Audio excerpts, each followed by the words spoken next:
How's it going, everyone? So, as most of you know if you're watching this video, WWE is on the verge of a brand split, and it's pretty cool.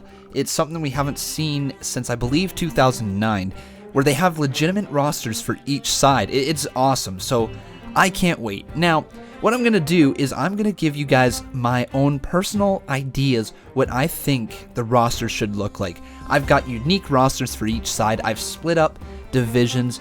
I've kept teams together. And I just want to make this look cool, what I would do if I was in charge of deciding who goes where and what teams go where, what championships, all that. It's going to be pretty cool.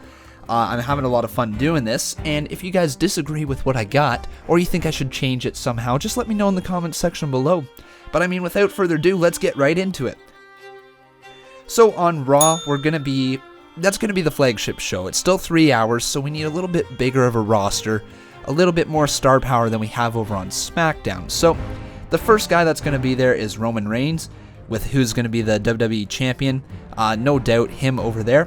Followed up by Miz, who's the IC title champion, and then Charlotte, who's the women's champion. Now that is all of our champions we're going to have on Raw, and the rest of the roster will be filled out. So we're going to have Alberto Del Rio, Cesaro, Darren Young, Dean Ambrose, Jack Swagger, Jimmy and Jey Uso, Kalisto, Kevin Owens, Neville, Primo Epico, Sin Cara, Titus O'Neil, and Zack Ryder. Now, the women's division is going to be heavily contested over on Raw. Now, it doesn't necessarily mean that there's no women on SmackDown. It just means some of the bigger names will be on Raw, and they're going to be competing for the championship. So, who I have for the women is Becky Lynch, Alicia Fox, Dana Brooke, Emma, Natalya, and Sasha Banks. Okay, and the rest of the roster, we're just kind of putting together some lower card guys, ones that aren't really going to move up anywhere. They're just going to kind of be the jobbers for that brand. So we got Goldust, R-Truth, Fandango, Heath Slater, Bo Dallas, Curtis Axel, Bubba, and Devon Dudley.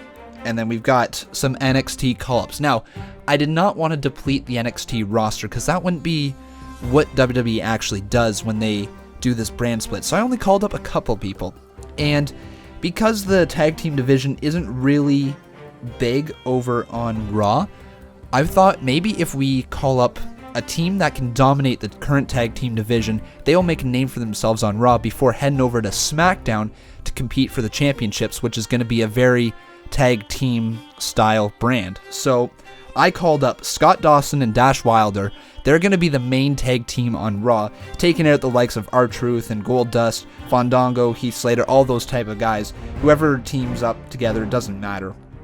So we really have a major tag team pool over on SmackDown, and then these guys can run rampant over, say, the Usos and all that.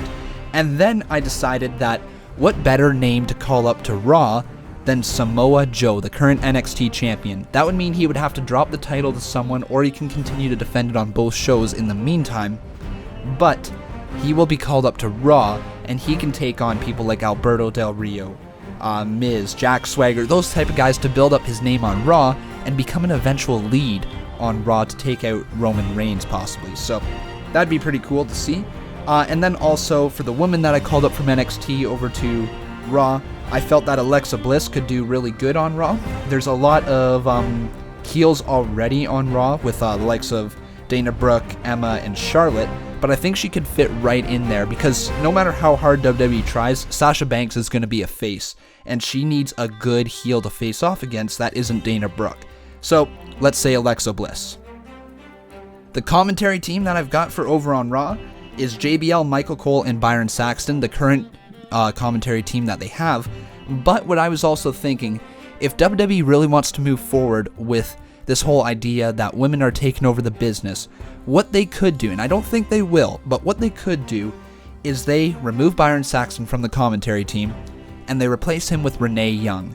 A combination of JBL, Michael Cole, and Renee Young might actually be pretty good. So it's just a thought.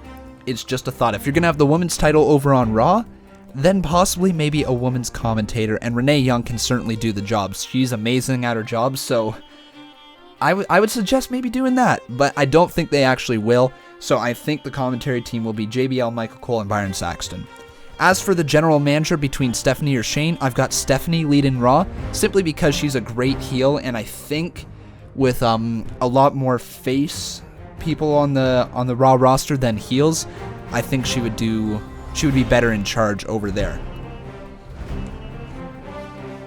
Now heading on over to the SmackDown roster, I've got this one really tag team heavy. So this is going to be the 6-man tag matches, the multi-man tag matches. This is going to be the brand where a lot of wrestling happens, not so much storyline development, but it's not a B show, it's just the wrestling brand. And every time you tune in, you're going to get good matches, as opposed to Raw, where it's a lot of storyline type stuff. So what I have over here is I have John Cena, who's going to be leading the division, because if you're going to have a brand new division, you need a top guy to be there already, and John Cena is that man. So then we're also going to have to create a championship to go over there. Let's call it the World Heavyweight Championship, and I think it would be good to place it on John Cena. He could tie Ric Flair's record right there, which they desperately want to do. So I think John Cena leading the brand there, and then people building up to defeat him as champion would be pretty good. They're also going to throw Rusev over there, who's the United States champion, so United States Championship will be exclusive to SmackDown.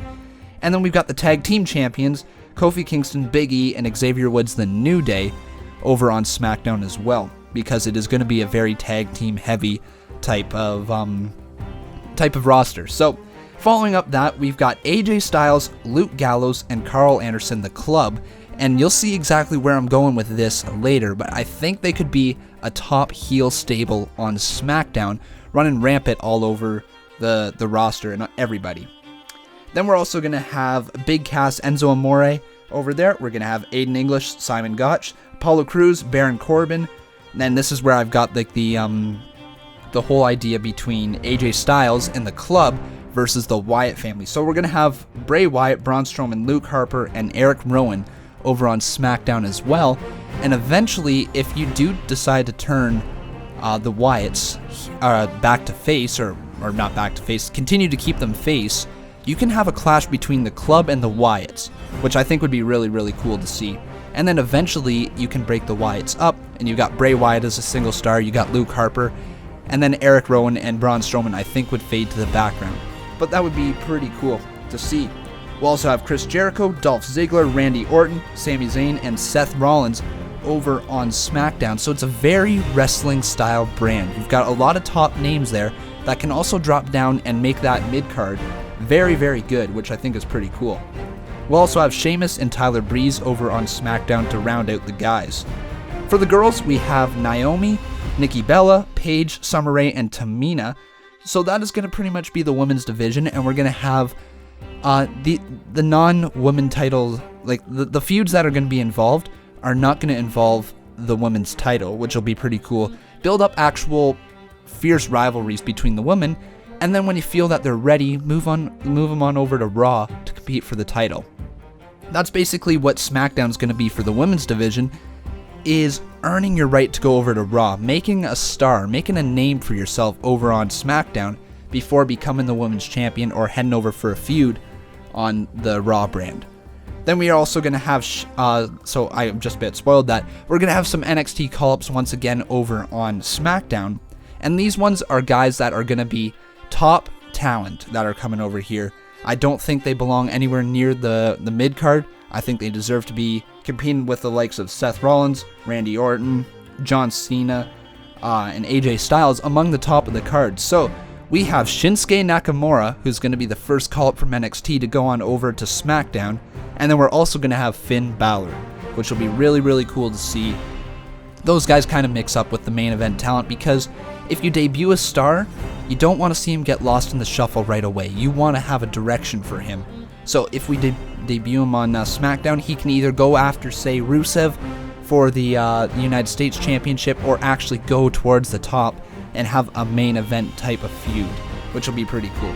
And then the two girl call-ups that I have, I've got Carmella, who can go back with Enzo and Cass if they want to, or she can compete in the women's division. And also I have Bayley finally being called up to the main roster on SmackDown, and she can mix up with the likes of Paige, Summer Rae, Nikki Bella, and really make a name for herself as the top babyface, and eventually leading to that Charlotte versus Bayley confrontation possibly in the future, or just building up her completely and then heading on over to Raw to be that Women's Champion. For commentary, I have Mauro Ranallo, Jerry Lawler, and Corey Graves as the 3 commentary team. I think they're probably going to stick with a triplet. They have too many commentators not to, but if they decide to remove Byron Saxton from Raw and replacing Renee Young for him, I think Jerry Lawler will be the one to go, because Corey Graves is an excellent heel announcer, and then Byron Saxton would then be the face color commentary on SmackDown commentary, which will be pretty cool as well. So we could possibly see Mauro Ranallo, Byron Saxton, and Corey Graves on SmackDown. And then, as with Raw, with Stephanie running it, Shane will be running SmackDown as the face, since we've got a lot of top heel stables, top heel talent over on SmackDown, which I think would be pretty cool. Anyways, guys, if you agreed or disagreed, let me know in the comments section below. Hopefully I can do the graphics all fine on the screen so that you know exactly who is on each side. And that is it for me today. Thank you very much for watching, and I'll see you guys next time.